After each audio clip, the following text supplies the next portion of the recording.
आमचे म्युझिक की शानदार प्रस्तुती खर खर लेता हूँ खर खर लेता हूँ खर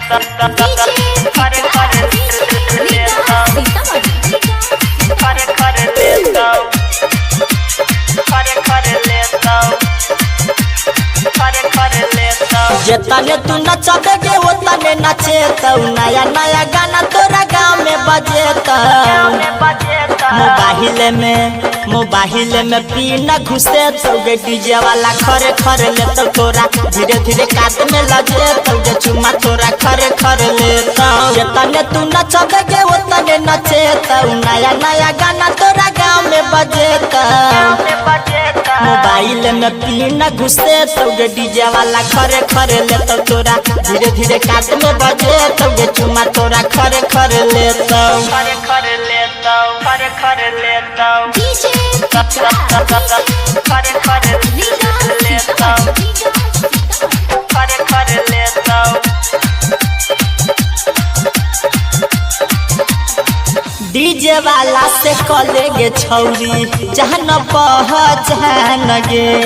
जहाँ पहचान गे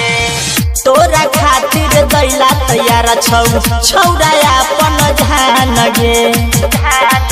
तोरा पहाजा में धके बजिए तो गे डीजे वाला खरे खरे लेतो तोरा धीरे धीरे काट में बजिए तो गे चुमा तोरा खरे खरे लेतो खरे खरे लेता हूँ खरे खरे लेता हूँ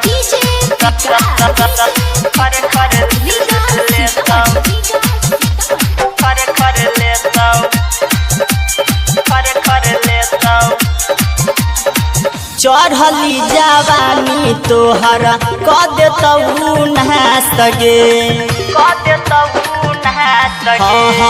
डीजे वाला छिहत्तरा छोरा छै दुनू बदमाश गे तोरा साथ में फोटो खींचे तो गे डीजे वाला खरे खरे लेतो तोरा धीरे धीरे काट में बजे तो गे चुमा तोरा खरे खरे लेतो खरे खरे लेता हूँ खरे खरे लेता हूँ